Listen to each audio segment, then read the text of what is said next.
सुबह प्रभात बच्चों, कैसे हैं आप सब। आशा करती हूँ कि आप अच्छे एवं सुरक्षित होंगे और निरंतर रूप से पढ़ाई करते होंगे। तो आज हम पढ़ने जा रहे हैं पाठ क्रमांक 7 कक्षा तीसरी तीसर व्याकरणमाला का पाठ वचन मीन्स जिसे इंग्लिश में बोलते हैं नंबर्स।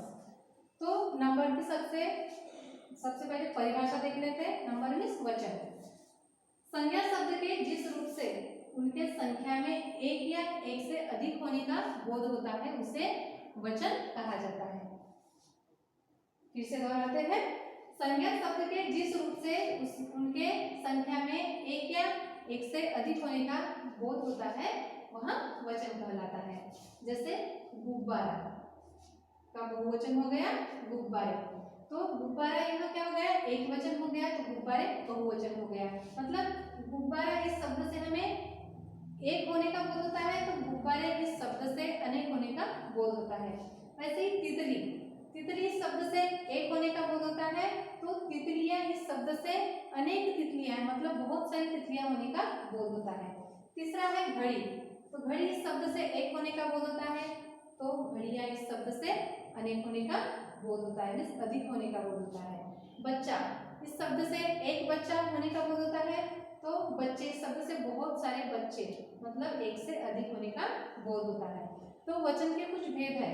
तो वचन के दो प्रकार के भेद है। पहला है एक वचन और दूसरा है बहुवचन। तो सबसे पहले एक वचन की परिभाषा देख लेते हैं। एक वचन मतलब संज्ञा शब्द के जिस रूप से उसके संख्या में एक होने का पता चलता है वह एक वचन कहलाता है। उदाहरण के तौर पर माला, पुस्तक, प्याला, कपड़ा, बाल्टी, घड़ी आदि। तो इन शब्दों से एक होने का पता चलता है। दूसरा है बहुवचन। संज्ञा शब्द के जिस रूप से उसके संख्या में एक से अधिक होने का पता चलता है उसे बहुवचन कहते हैं। जैसे मालाएं, पुस्तकें, प्याले, कपड़े, बाल्टियां, घड़ियां, इन शब्दों से एक से अधिक होने का बोध होता है। तो इनमें कुछ विशेष बातें भी है, तो वहां देख लेते हैं। कुछ शब्द सदैव एक वचन में ही प्रयोग होते हैं, जैसे पानी, वर्षा, जनता, सोना, चांदी आदि। यह जो शब्द है सदैव एक वचन में ही इनका प्रयोग किया जाता है। दूसरा, कुछ शब्द सदैव बहुवचन में ही प्रयोग होते हैं, जैसे कि हस्ताक्षर, आंसू, प्राण, बाल, दर्शन, लोक आदि। तो ऐसे शब्द सदैव बहुवचन में ही प्रयोग होते हैं। तीसरा है बहुवचन बनाते समय बड़े ही तथा बड़ा ऊ की मात्राएं क्रमशः छोटी तथा छोटा ऊ में बदल जाता है। जैसे कि उदाहरण के तौर पर है दवाई का बहुवचन में दवाइयां हो जाता है, तो दवाई का जो बड़ा ई है वह छोटे ई में बदल दिया जाता है, जैसे उससे बहुवचन में परिवर्तन हो जाता है। मिठाई, मिठाइयाँ, सखी, सखियाँ। तो सखी में बड़े ई की मात्रा बदलकर छोटे ई की मात्रा दी गई है, जिससे सखी का सखिया हो गया, बहुवचन में परिवर्तन हो गया।